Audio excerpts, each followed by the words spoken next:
How envy creates collective. Scapegoating in society.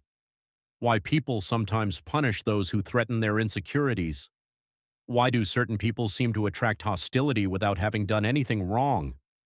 Why do groups sometimes unite against a single individual, ridiculing them, excluding them, undermining them, as if that person somehow deserves punishment simply for existing? At first glance, it appears irrational, but beneath the surface lies one of the darkest and least discussed forces in human psychology: envy, not simple jealousy, not admiration, but a destructive emotional response triggered when another person possesses qualities we deeply desire, yet feel incapable of attaining ourselves. And when envy spreads through groups, something far more dangerous begins to emerge: collective scapegoating. The destruction of an individual not because they are guilty, but because their existence silently threatens the psychological comfort of others. Today, we explore the hidden psychology behind one of society's oldest patterns, why people often attack those who stand out, and why innocent people frequently suffer because of collective insecurity. Part 1: The Psychology of Envy. Envy is one of humanity's most uncomfortable emotions. Psychologists define envy as the painful awareness that another person possesses something desirable that we lack: beauty, success, intelligence, confidence, social influence, status. But envy becomes dangerous when a person cannot psychologically tolerate the comparison. Imagine standing next to someone who naturally embodies traits you wish you possessed. Their presence becomes a mirror, and that mirror forces confrontation with your own insecurities. For emotionally mature individuals, this can inspire growth, but for others, it creates resentment, because improving oneself requires effort. Destroying another person often feels easier. Instead of asking, "How can I improve?" the unconscious mind begins asking, "How can I bring them down?" And this is where envy begins transforming into hostility. Part 2: Why groups join in. What makes this dynamic especially disturbing then is that envy rarely remains isolated. It spreads. Human beings are deeply tribal creatures.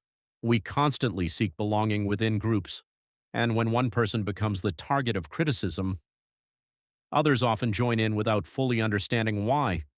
Psychologists call this social contagion. One insecure individual begins criticizing someone they secretly envy. Others observe the behavior. Some participate to gain approval. Some fear becoming the next target. Some simply imitate the dominant emotional tone of the group. Soon, the hostility takes on a life of its own.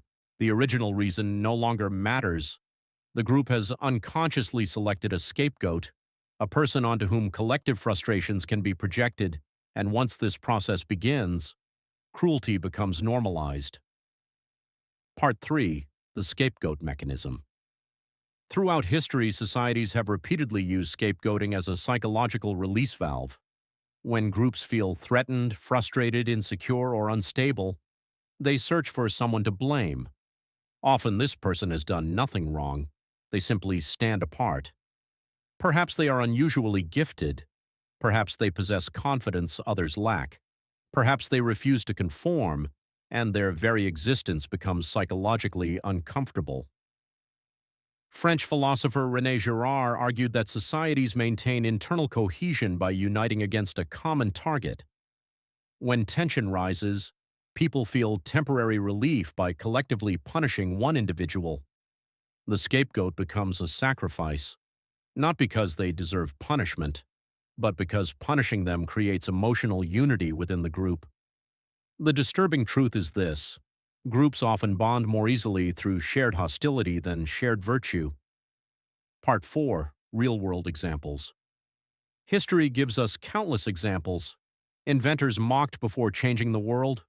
Artists ridiculed before becoming celebrated. Intelligent students bullied for standing out. Employees sabotaged by insecure coworkers. Individuals socially excluded simply because their presence triggered comparison.